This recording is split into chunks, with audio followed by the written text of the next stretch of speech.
And it's just getting worse, right? Banking. I know, like, Republican political operatives in Arizona, Wells Fargo has just shut out. Yeah. They at least had the grace to allow these people to withdraw their money before just closing the accounts. But like pretty soon, like we are moving this way. Social credit systems, right? Like we thought that helping China industrialize would make them more like us. We thought it would turn them into a liberal democracy. No, actually, our society is becoming remarkably a lot more like China. Yeah. A sort of oligarchy controlled by a few people. Obviously, our version looks different, but I think they're using big tech. I think they're using the universities. They're using corporations, NGOs, Ford Foundation, all this stuff. It's really part of this web that just kind of swims left. So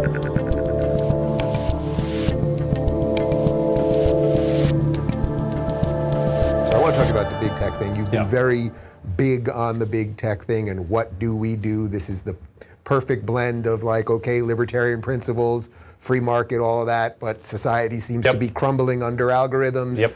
What do we do? We got to rein in big tech. We just have to. I think 5 years ago, people weren't ready for this. The big tech companies actually were less abusive 5 years. They've grown a lot. Like things have changed. And this is what I mean. You need people in leadership, people in office who are tracking these changes and who can intervene. I think I'm a pro-market guy. Peter invested in Facebook. That's fantastic. We want companies that we invest in to become huge and successful. But at a certain point, when companies become more powerful than most governments, when a handful of corporations come to dominate and control the flow of information in society, I think we can afford to treat them differently than you might treat a bakery or a hair salon. And so I really just worry about Google being able to swing an election. At least when Facebook rips the Hunter Biden story off the internet 2 or 3 weeks before the election, which is complete crap, and they shouldn't be allowed to do it. But when they did that, people noticed, and you have the Streisand effect sort of thing where it's this discussion. Right. We can talk about it, and at least the censorship was transparent. But with Google, they can change their search algorithms to, if they're subtle enough, I think you could change it a meaningful amount, suppress this information about Trump, boost this information about Biden, and all of a sudden, do you really live in a free country anymore? And so I think we have to pay attention to this. Conservatives focus a lot on censorship, and I think we should, because conservatives really are censored. They ripped President Trump off Facebook and Twitter while he was president. Yeah. Meanwhile, Taliban commanders, have blue check marks. Yeah. And so this is crazy, and censorship is a huge problem. And I think, you can repeal Section 230, and you can treat the platforms as common carriers, which I think we should do.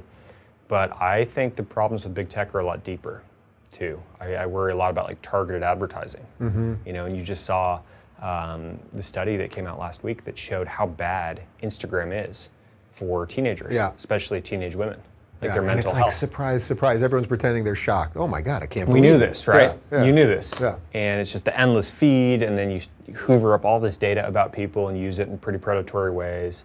Sort of subterranean, you're hacking their psychology. Like these companies employ psychologists on staff, as well as software designers, to get people hooked on the products, to get ever more data, to serve them ever more targeted ads. And like we shouldn't be doing that, at least for teenagers. Like we shouldn't be allowing Facebook to advertise to kids.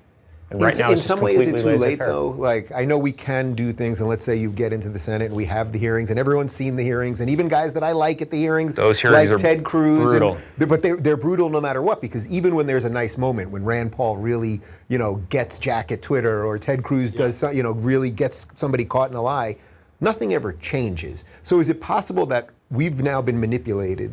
This is sort of my like Matrix version of this. We've been manipulated in so many ways now for enough years that no matter what you could do as part of the government, it would be like, drop in a barrel. I agree that's a risk, but I think that's, to just conclude that is to give up. Yeah. And so I think there's at least still a really good chance you can do a lot. Maybe not to start. One senator can't really unilaterally pass a bill, right? But I think I'm going to get in there and make so much noise and actually run effective hearings. And I think I really do know what to do with these companies. Like Josh Hawley, Senator Hawley's shown a lot of leadership on this. And if you get a core group of 5 or 6 people like that, you get the ball rolling. It may take some time, but I think we actually can make meaningful progress here. Because I think also big tech is just going to get bigger and bigger, right? These structural monopolies, they just become ever more profitable. Like unless we rein them in, they're just going to take over more and more ground. Especially now that they're not even private companies, right? Like Facebook is working with the Biden administration to decide what is COVID misinformation. Jen Psaki says, Facebook pulled us off, and Facebook, like a good boy, pulls it off. Yeah. And that's we really flag crazy. things for Facebook. That's flag what she things said. for Facebook. Yeah. Of course, they're a private company. They can make their own decisions. Of course, we have a giant FTC, under Lena Khan, right. that we're going to use as a giant threat to make you comply. I think this stuff is really dangerous. I don't think we can afford to give up. Possibly these companies are too big and powerful. Possibly they'll just do everything they can to make sure that people like me don't get elected. But it's a risk we have to take. Yeah. Because otherwise we're throwing in the towel. When I heard you speak a couple weeks ago, somebody asked you something about this, and basically that was your answer, and then you said at the end, you were like, well, what are they going to do, kill me? And everyone kind of got quiet for a second, but it's like, who knows? I hope not. But it's like, who knows what these people what they could do? I'm not saying they're coming to kill you, but like just the way they can manipulate and make everybody hate everybody. And again, after what I saw what they did to Larry Elder, and when I would Google his name, after I'd be at rallies where there was so much love, so much support, and every single article in Google, it was like, I think 12 out of the 15 on the first page, hit piece, hit piece, hit piece, hit piece. Right. And it's like, it's a form of, it's like a digital assassination. Right. Yeah. No, I mean, I think it'll get really ugly. I do. But I think, I think social media is really flawed. Like maybe the world isn't instantly, shouldn't be instantly connected, so you can outrage mobs in London because, something happened in the US. Like that's actually a really weird phenomenon, this hyper-connectivity. I don't think that's going away. I don't think we can or necessarily even should make that go away. But I do think nope, super powerful multinational corporations shouldn't have the power and the ability to swing an election. And I don't think, past a certain point, past a certain market cap, or once you have 100 million users on your platform or whatever, I think you're a common carrier. And the phone company can't, discriminate against us because we have political views, and so Facebook shouldn't be able to do it either. To me, that's like the bare minimum that we need to do. You mean Alex Jones should be entitled to a phone? My gosh. Yeah, imagine, and it's just getting worse, right? Banking. I know Republican political operatives in Arizona, Wells Fargo has just shut out. Yeah. They at least had the grace to allow these people to withdraw their money before just closing the accounts. But pretty soon, we are moving this way. Social credit systems, right? We thought that helping China industrialize would make them more like us. We thought it would turn them into a liberal democracy. No, actually, our society is becoming remarkably a lot more like China. Yeah. A sort of oligarchy controlled by a few people. Obviously, our version looks different, but I think they're using big tech. I think they're using the universities. They're using corporations, NGOs, Ford Foundation. All this stuff, it's really part of this web that just kind of swims left. Do you want to seize their money? I think J.D. Vance said J.D. Vance seized the Ford. That's great. Yeah, basically they're funding all these things that are destroying America. Yeah. And let's take the money. At least let's tax them, because they're not a real nonprofit. Mm-hmm. There's huge nonprofit, left-wing nonprofit abuse in this country. Yeah. All right, so if it's not too late to do something about big tech, does it feel at least like there was this slow push and then suddenly it became very rapid, where right now it feels like every day we wake up and it's like there's some other crazy thing happening, whether it's someone being banned or the credit card stuff that you're talking about, or something related to speech or something where it seems like, and everything, we've barely talked about COVID, where it's just like every day there's some other crazy thing happens, and it feels like the algorithm's feeding it to us. It doesn't feel organic to me anymore when I wake up every morning and there's just some, and on Twitter, experts say, you already mentioned that something else is fueling the craziness here. Hard to know. I mean, I agree with you, it's just getting crazier and crazier. Yeah. And it feels like a one-way ratchet. How much is intentional and manipulated and designed for some effect versus just this is the crazy consequence of the world we live in. It's very stagnant. We have all Eric Weinstein talks about embedded growth obligations, right? Mm-hmm. We have all these expectations that things just get better and better in our society, but they actually don't. These institutions broke a long time ago, but people I think are a little bit behind the curve in realizing it, and so I think we're careening off the cliff here. There is something, there's something very weird about how Gen X has gotten, has been sort of sidelined by the boomers for so long. Yeah. And then the rap on us is always that we're too young or too old. Right. And so we were, in the 90s when Gen X was starting the tech companies, we were seen as too young. Mm-hmm. We needed adult supervision. We needed the baby boomers to run the companies. And almost every Gen X founder, and some exceptions, but overwhelmingly the boomers took over the companies. There was a version of this with Yahoo and eBay, Netscape, even Google, which was the biggest of the Gen X companies. you had a 10-year period where Eric Schmidt, the baby boomer, took over Google. Whereas, the boomer companies, Apple, Microsoft, Amazon, Microsoft and Amazon were just the same people got to run them the whole time. And then, Apple's a little bit more chaotic. Facebook, millennial company, they got to run it. Gen X, not so much. Do you think? I think one could, and tech is like meritocratic. It's not supposed to be about culture and voting and stuff like this. And then I think on a political level, it's striking how underrepresented we are. 2020 should be a prime year for a Gen X presidential candidate on the Democratic side, someone born between 1965 and 1980. And I challenge you to name me a single plausible Gen X Democrat. And don't pick a loser like Cory Booker. Right. I mean, that's the thing. Well, I think there's several reasons for that on the Democratic side. They've gone off so the deep end on that. It's somehow the boomers. There are more of them, and so they look like it's truth in numbers. And it's the baby boomer bubble in a way has always been that the numbers make it right.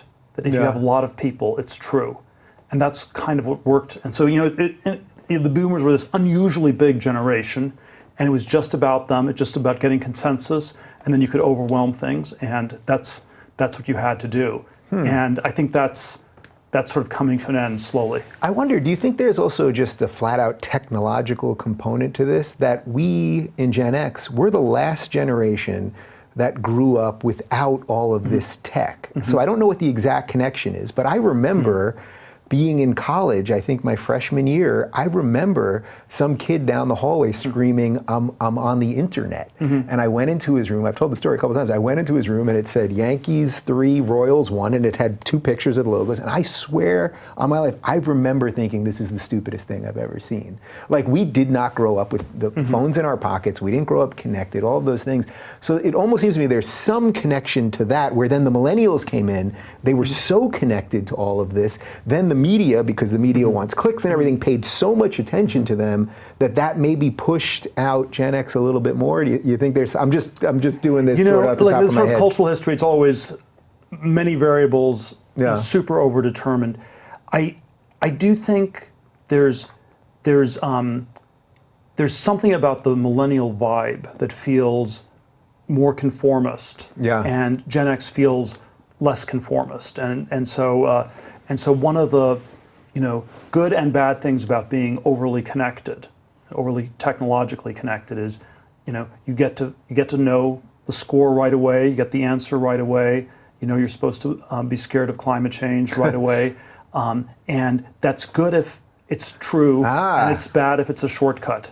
And so our generation, you could say, was the last one that didn't take shortcuts, and most of the time the boomers learned to take shortcuts. We didn't take as many shortcuts. I like that. Millennials know to take all the shortcuts. And it's a good idea to take shortcuts in a world where nobody takes shortcuts. In a world where everybody takes shortcuts, you have to actually figure out, maybe the shortcut isn't going to work, and you're actually better off figuring out the other thing. Yeah, so I love that. So one way to frame this would be, in the boomer era, the boomers who figured out how to take shortcuts. So the shortcut in politics is, I'm not going to figure out what I think about the issues. I'm just going to look at the polls. And the pollster is the one who's really running for president. We're just listening to the pollster. And that was an effective boomer technique for many years, that you just look at the polls. And if you had a better pollster, you could more quickly get to where the puck was going, where the crowd was going, and you didn't need to think. You didn't need to waste time thinking about stuff. And so in a world where very few people are doing it, that could be a very good strategy. By the time you get to something like the millennials, where everyone's been trained to do shortcuts, that it somehow doesn't quite work.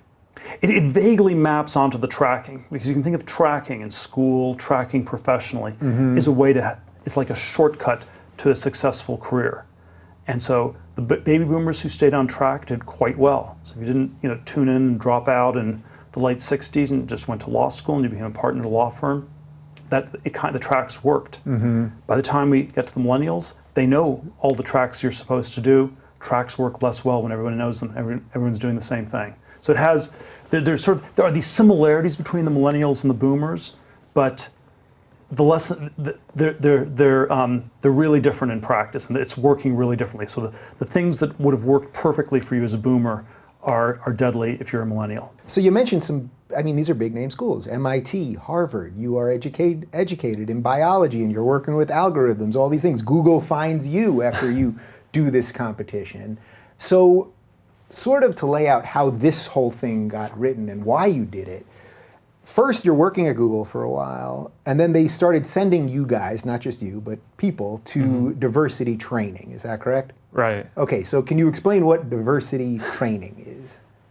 Yeah, it's kind of complicated because there's multiple different programs, but it's often talking about how we have 50% of people in the population are women, but at Google we only have 20%.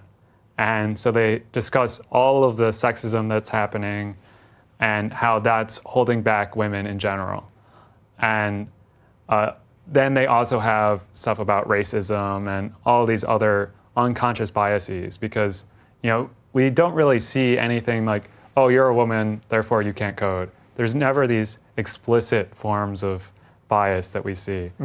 And we haven't really been able to measure actual bias at Google. So we just assume that there's some sort of low-level bias that's happening.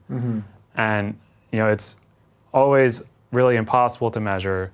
But so these programs go over that. They go over microaggressions and white male privilege, and then discuss how we can make the workplace better for women and how we can get more women on our teams, basically. Yeah.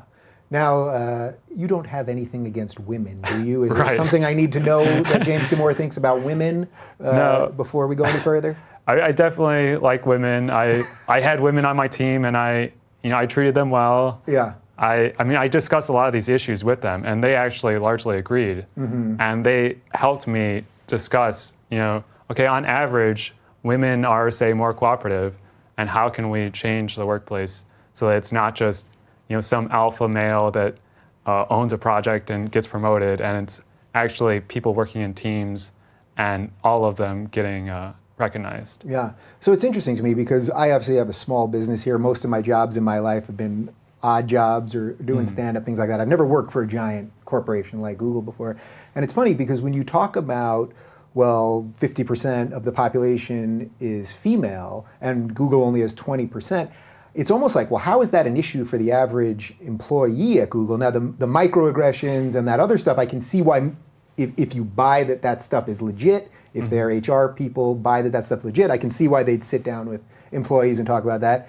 But to talk about the 50% of women in the population, and we only have 20% here, isn't that something for HR to deal with? What does that have to do with bringing in software engineers and talking to them about that?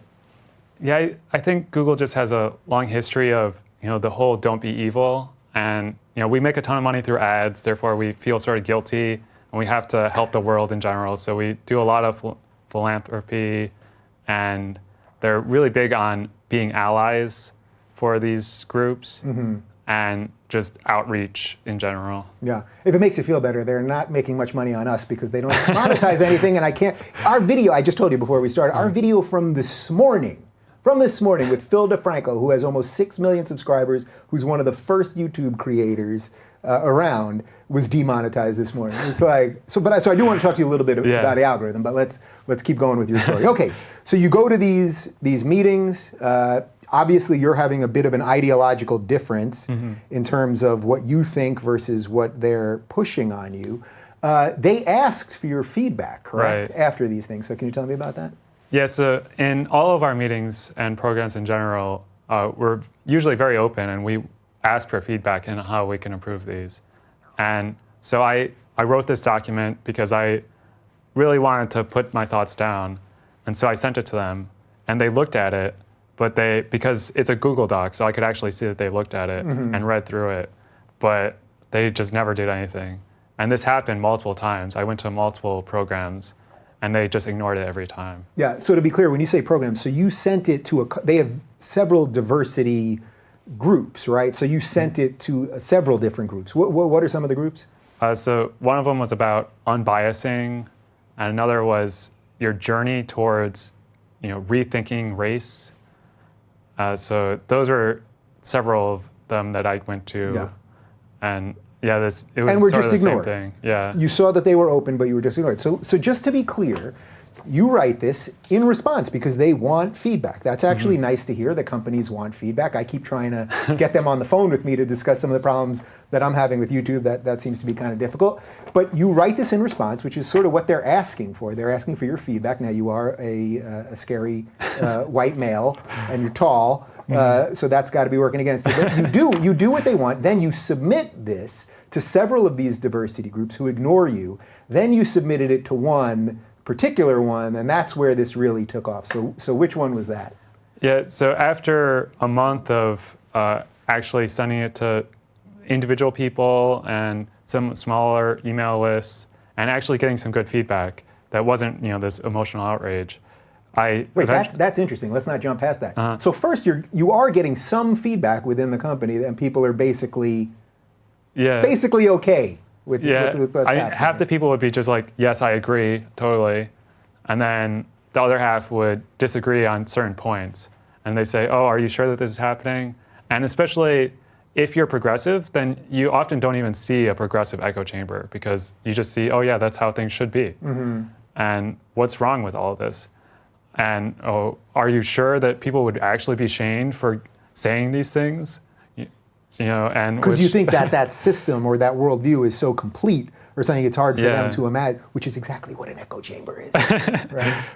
And so that was all fine, but then I sent it to this one email list called Skeptics. So I thought, skeptics would be rational and they'd be able to point out holes in my argument. Yeah. Because honestly, the whole time I want to be wrong, because if I'm right, then there's something bad happening, right? Please tell me how I'm wrong. And that's not really what the response was. It was just, this is crap, what are you doing?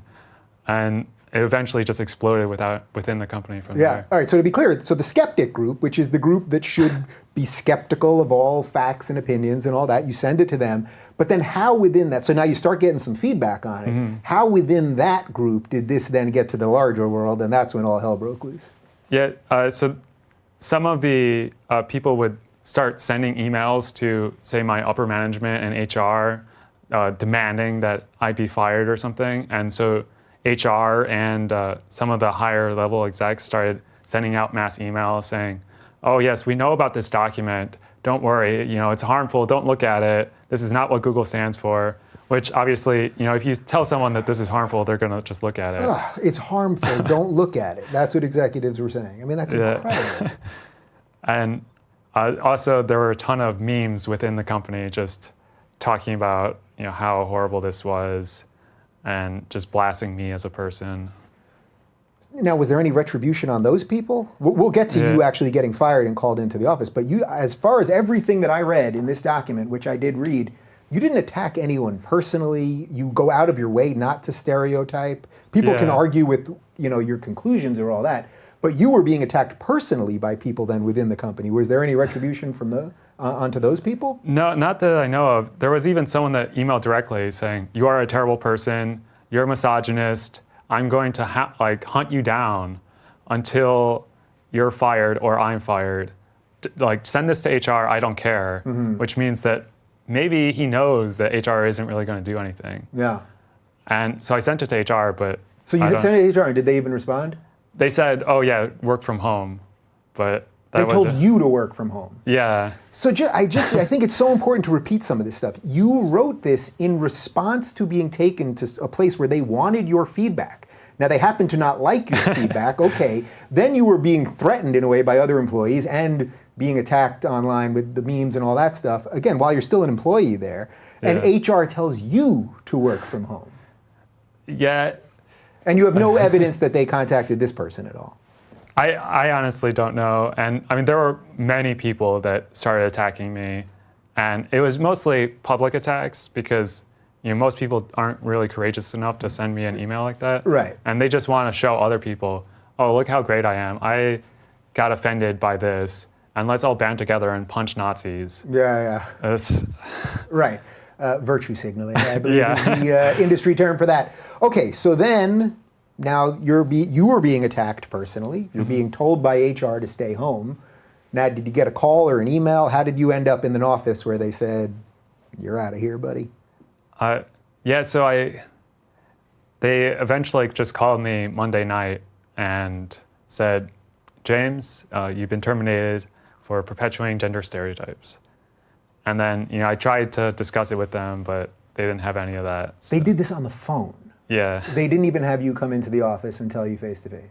And they were probably afraid that I would just, have some outburst or something. Well, you seem very violent and scary. I mean, I've never seen a more soft-spoken, slim. You don't strike me as someone that's going to hurt anybody. But even, I mean, the sort of cowardice of that is actually kind of incredible. So, okay, so then you get fired. Now, this is after it had gone public, obviously, so the stories were all over the place at this point. Did you try to plead your case? I mean, did you say, this is crazy, I was just doing actually the same thing that you're asking everyone else to do, you just don't happen to like my opinions? Yeah, I tried to, but obviously it didn't have any effect. Yeah. Is there a legal issue there that you know of? I'm assuming every lawyer and their cousin is out to talk to you these days about lawsuits and all that. So even before they fired me, I made a claim to the National Labor Relations Board, because what this is I was making a concerted effort with multiple other employees that agreed with me to improve our working conditions. So I pointed out multiple ways in which there was harassment in the workplace and that there was illegal discrimination in our hiring practices. Yeah. Can you give me an example of that? Of the illegal discrimination? Yeah. Yeah, so as far as I know, and according to our internal policies, you can't use someone's protected status, so their age, race, or gender, when you're determining hiring or other employment critical situations. So, but we do in these, we treat different candidates differently, and then if someone is going up for promotion, they may be treated differently. So there's a lot of small things that we're doing. They may be treated differently in a positive way if they're one of those protected. It's just worth actually saying the full sentence, because I think people are so confused by what's going on these days that everything is upside down. Yeah. So you contact them, and then where are you at in terms of any legal stuff right now, as much as you can tell me? Yeah, so we've filed the claim, and so they're investigating right now. And we are also looking for other Googlers that have had similar treatment, and we've gotten multiple responses for that. So there have been multiple cases in the past where, say someone, and I'm of course for gay rights, but someone just didn't want to go to gay pride parade, and they got fired for that. It's that's a little too far. Wait, that's literally true? Yeah. So someone at Google just said, I don't want to go to the gay pride parade. Yeah. And they got fired for that.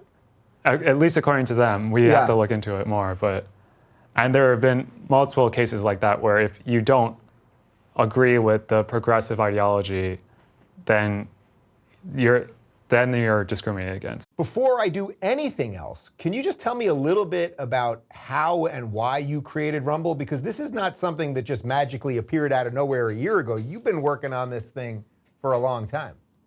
No, I have, for sure. So I've actually been in this space for 2 decades now. I started, it was 2001. So yeah, exactly 2 decades. And I remember it was about 2005. I had one of my friends send me an ICQ message or an MSN Messenger message. And they're like, hey, check this site out. And it was YouTube. And at the time, my friend owned the top 50 website on the internet in video. And he's like, these guys are going to crush me. They're well funded. I got nothing. I won't be able to keep up with the funding, and they're going to win. And, fast forward 2 years, YouTube sucks up all the oxygen in the room. Google buys them. Google puts them into the search engine, and they end up being the de facto video platform on the internet post 2007, 2008. And kind of monopolize the entire, they monopolize the entire video sphere online. So it puts all of us out of business that own any video sites or small sites. We're no longer existing. And then it wasn't until about 2010 where I started seeing a shift change, a real change in the way YouTube was doing things. They introduced multi-channel networks. They introduced a lot of preferencing on big corporations and icons. So it took me till about 2013 where I said, it's time to get back into this space. It really seems to me that the incumbent platform, YouTube at the time, is starting to really deprioritize the small creator and really prioritize those multi-channel networks, big influencers, large brands, large corporations, and our aunts and our uncles and our friends and family no longer really had any kind of space or real estate on these platforms anymore. So we started Rumble in 2013 to really bring back that fairness and really help that small creator get access to those tools, get access to the monetization, get access to everything that those MCNs were giving creators access to. And we built a pretty good business in 2013, and it was a good business all the way up until 2020, and then it became a really good business in I would say starting in 2018 and forward, it became a really, really good business. By 2020, everything hits the fan. It was like 11 o'clock at night in the middle of the summer, and I remember a congressman signing up to our site, and I was like, holy shit, like, why is a congressman signing up to Rumble? Like, this being a Canadian video platform, that was a pretty big deal. And I remember going to my colleague and saying, hey, is this real? Is this a real sign up? And we looked at it and we think it was real. It seemed like it was real. And a week later, I'm on the phone with this congressman and he asks me a simple question. If I put my content on Rumble, will I be able to find it in search if I search my name? And we're like, yeah, that seems pretty standard. It should come up in our search if someone searches for you. And he's like, well, that's not happening anywhere else on the internet. It's not happening on YouTube. So I'm going to bring it over to Rumble. Within 3 months, less than that, 2 months, he accumulates over 300,000 subscribers on Rumble. And in the very same period, over a longer period, 5 years on being on YouTube, he only had 10,000 subscribers. So you can kind of see how that happened. And when that did happen and everybody noticed, everything hit the fan. Everyone started hearing about Rumble. People were like growing faster on Rumble. The message went out. This congressman was on TV telling everybody, go to Rumble. We should tell, I know who the answer is, but we should tell people who the congressman was. It was Congressman Devin Nunes. Yeah. He was the very first person in the political sphere to come onto Rumble and realize this problem that was happening. And when it did happen, he was out on TV letting everybody know that, hey, like, I'm growing faster on Rumble and I'm getting more views on Rumble than I am getting on YouTube. And it wasn't long after that till everybody started following and jumping on a Rumble. And it took us to, we're in 2021 now, and in August, we saw the largest month we've ever seen on our platform, a tremendous amount of growth from where we were 6 months ago, 8 months ago. The largest single growth in a single month was in August, and we haven't looked back since, and it's been super exciting. We did the merger, and I want to call it a merger. Well, it's not really an acquisition, and I think we should really explore that a little bit more. But the merger with you and becoming partners with you in Asaf is the next major moment in this business, and I'm super excited to be here with you and talk through this. So before we get into that stuff, can you just tell people a little bit about what you actually have built? Like, when people think, oh, you're trying to compete with YouTube or you're trying to compete with Amazon AWS, like, these sound like impossible feats. And as well as I went into enough boardrooms to tell people what we were doing with locals, and they're just like, no, the big boys exist, like, accept it and move on.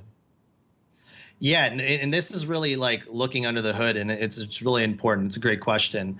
So one of the things we did is when we built Rumble, we built it the old-fashioned way. Like I said, I've been in this for 2 decades. I've been working off bare metal in my own servers since the day I started in 2001 or 2 or whenever it was. And I never really did it any other way. All these fancy words, cloud and AWS and Amazon, I never subscribed to that. And when we started Rumble, we put in our own servers, used our own bare metal, and we built out our own infrastructure from the ground up. And we didn't look back in how we did that. And it wasn't something that I thought was necessarily It wasn't like, hey, we need to do this because we need to compete against them. It was like, hey, we need to do this because it's going to save us costs. It's better. It's just, we own everything. It's we don't want to give anybody access to that data. We want to make sure that's all under our hood and not under someone else's hood. And that's kind of why we did it. And, you come to 2020 and 2019, 2020 and 2021, it ends up being a real good decision. But that's not to say that we didn't look into the future a little bit with it. When we started Rumble, we saw Rumble as like two things. And one was to compete aggressively against YouTube and the video platform as much as possible.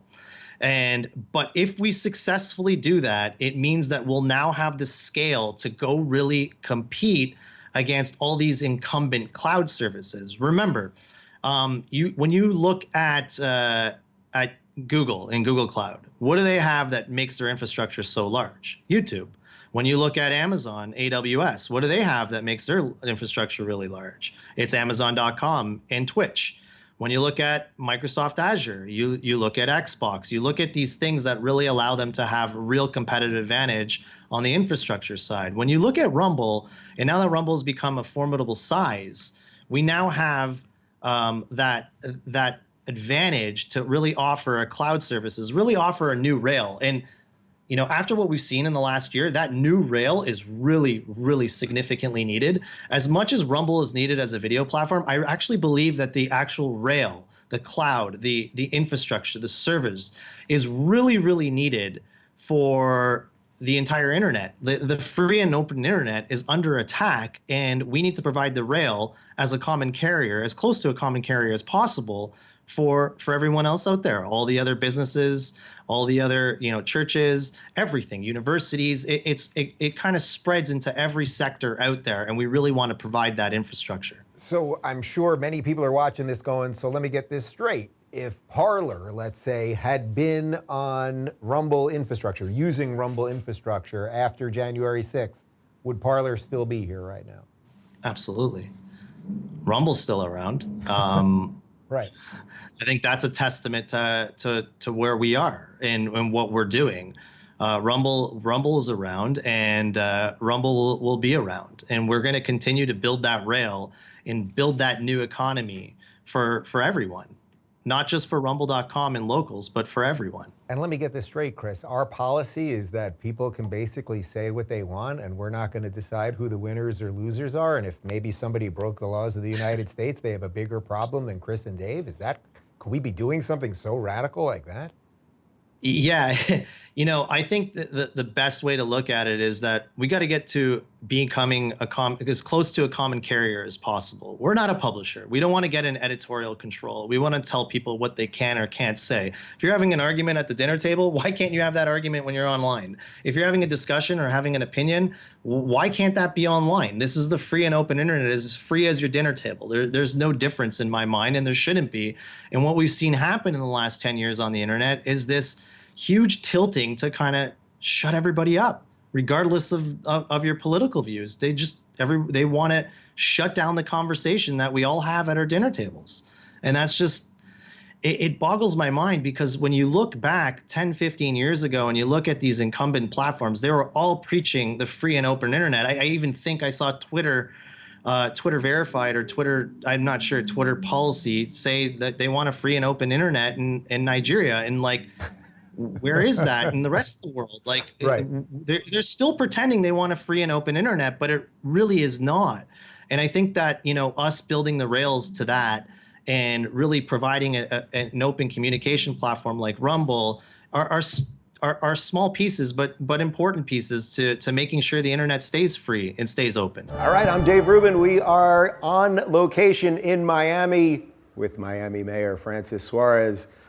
Mr. Mayor, first off, the shirt matches the shoes, matches the socks. You are living in the synthwave future that was promised to us in the 80s, huh? That's right. This is Miami for you. It's Miami style. This is absolutely definitely Miami style.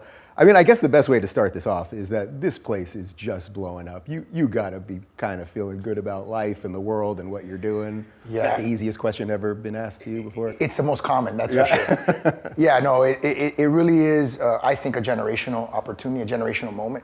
Miami was always a great place. I mean, pre this sort of tech boom, We were growing significantly. We're not a very, we're not a well-kept secret.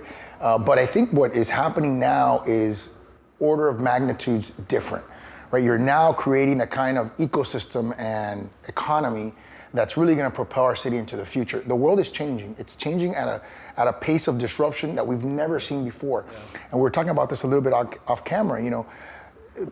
Cities just don't get it oftentimes. They don't understand that things are changing, and they're changing permanently, and they have to adapt quickly. When did you get it? I mean, did you know about this sort of shift before you were elected in 2017, or did this just happen? So I was actually elected in 2009 to the council as a councilman. And for about 10 years, we were trying to create this technological ecosystem. I'm a young elected official for a major city. I'm 43. I was 32 at the time. And I realized that I was the first generation with the smartphone. I was the first generation with laptops, cell phones. And you realize that our world is more and more engulfed by technological tools. I now have a 7-year-old and a 3-year-old, and my 3-year-old just the other night was telling me, "Dad, let's take a selfie with her. We call it a tete in Spanish, with her pacifier. She's taking a selfie with me." So 3 years old. So you realize cameras and pacifiers. It's on its way. It's coming. Yeah. But you realize that this world is becoming more and more tech focused. And cities have two options. They can either embrace that reality, or they can ignore it to their peril and to the peril of their residents. Were you worried at all that the people were going to come from San Francisco and bring all of the bad policies and ideas that basically wrecked Silicon Valley and wrecked San Francisco? I hear the worry a lot. I actually don't worry, and I'll tell you why. My family, unfortunately, was exiled from a communist country in Cuba. And I don't see people, getting on rafts and trying to go back to Cuba. You know what I mean? It's just not. The people that come here to Miami are traumatized. They're traumatized by governments that don't work, by policies that don't work. And frankly, the decision to leave a particular city is a very difficult decision, particularly when you have a family. And to uproot your family and say, "Hey, I'm going somewhere else," that is not easy. And so for me, I find it very hard to believe that anybody's going to make that very difficult decision, basically trauma-based, right, to come to a new city and then create the same policies that created the conditions for them to want to leave in the first place. What kind of chaos has it caused in the last year being here? I mean, real estate prices are bananas, rents are going crazy. These are all good set of problems, but it must be a lot for you to just have to manage. It's interesting. The real estate prices are bananas in homes that are on the water, like this home, you know what I mean? But we're, comparatively speaking, incredibly affordable. So for example, in downtown Miami, the urban core, you can get a 1-bedroom apartment in an unsubsidized, like not affordable housing or anything like that, building, brand new, $1,450. In Manhattan, it's $3,700. In San Francisco, it's $3,700. So you're talking about a 3-to-1 differential. That hasn't changed from one day to the next. And so, and then, we're building a ton of affordable housing. We have the ability to build supply, which cities like San Francisco, the Bay Area oftentimes, and New York can't do, because New York is sort of overbuilt and San Francisco has restricted their ability to build. So we have the ability to remain competitive for decades into the future, which I think is a huge competitive advantage for our city. So I think when most people think of conservatives, they think of some kind of old white guy sitting in a smoking room and, flipping through the Wall Street Journal or something like that. You're a conservative. It seems to me that you're sort of what the future of conservatism is. What does that actually mean to you? Like, what are your kind of guiding principles? I grew up, I was born in 1977, so I grew up sort of in the 80s. 76, you're a young buck. There you go. My dad was mayor in 1985 of Miami, and I grew up sort of in the Reagan years. So for me, sort of being a Reagan Republican was someone that was strong on national defense. For me, I believe in having a balanced budget, even though that's something that our federal government has not been able to do for a long time. Are you guys balanced here? We are. We have a surplus. We have a $150 million surplus in the city of Miami. We have the second highest bond rating we've ever had and the highest we've ever had in the history under my leadership. So it's a AA+. So, I believe in fiscal responsibility for governments. I think governments should live within their means. I think that, government should be there to facilitate, not obstruct. And oftentimes they are obstructionist. But as a conservative, I also, and as a young person, and as someone who sees even young conservatives and young liberals come up concerned about the environment. So I think that's something that, we have to have a better conversation on. Immigration is another issue that, we're a city of immigrants. we're a country of immigrants, and that's another issue I think we need to have a healthier conversation on than the one that we're having right now in the sort of national landscape. Yeah, where does the Bitcoin stuff fit in this new future conservative mecca that we've got going Well, here? I think you just did the Bitcoin- big conference. Yeah, we just did the largest Bitcoin conference in the world. We also had FTX, which is a large a crypto trading platform out of Hong Kong, name the arena where the Miami Heat play, $200 million naming deal. We had blockchain.com headquartered in the city of Miami, 300 jobs. And eToro, which is... Don't forget locals.com moved here. And locals.com as well, and eToro as well. So, I mean, we've had a ton of crypto companies moving over here, and blockchain and Bitcoin companies moving over here, because we believe, we were sort of the David in this David and Goliath story, right? Yeah. But we believe that to have that transformational moment, we had to step outside of the conventional box. Yeah. And I thought that Bitcoin and crypto was our way of doing that. We're the first city in the world, sort of the first city in the United States, second city in the world to put Satoshi's white paper on our website. We're the first city in the world to begin the process of allowing our employees to get paid in Bitcoin. Of allowing. Do you get all of it, or is it just like you have good people around you? Like, because some of the tech stuff, the high level tech stuff, is a lot. No, I get it. I get it because I sort of have a finance background. My dad was an engineer, is an engineer. My grandfather was an engineer as well. So I get the mathematics behind it. I get the principle behind it. I was actually part of the Florida Blockchain Foundation when it began, and I'm actually part of the Florida Blockchain Task Force named by the CFO of Florida to promulgate state regulations and laws to hopefully to continue to bring crypto to Miami, and to Florida. Do you have other mayors either in Florida or in the rest of the country that are kind of pissed? They're kind of jealous, like this guy's making it happen, and we're not, either because we're handicapped by our own state governments or whatever it might be? The ones that probably would be pissed are not calling. Yeah. I think they feel like I can't speak for them. They may feel like they're boxed in. They may believe some of the policies that their cities are promulgating that I think are not good for their cities. But I can tell you, I've gotten a ton of mayors that call me from across the country, and chambers of commerce from across the country that call me and say, hey, how do we replicate what you're doing down there? And for us, there are some things that are hard to replicate. Yeah. Miami's kind of hard to replicate, but there are other things that I think are very basic.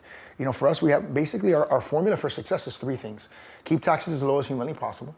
While other cities defund police, we're investing in our police, and we have the highest number of police officers ever. So public safety is incredibly important to us. It's something that we sell, being one of the safest big cities in America. And the third thing is we focus on quality of life. We know the fundamental truth that nobody can live yesterday again. So the most important decision that we all make in our lives is where we are this very moment, where we're going to be tomorrow, where we're going to be the day after.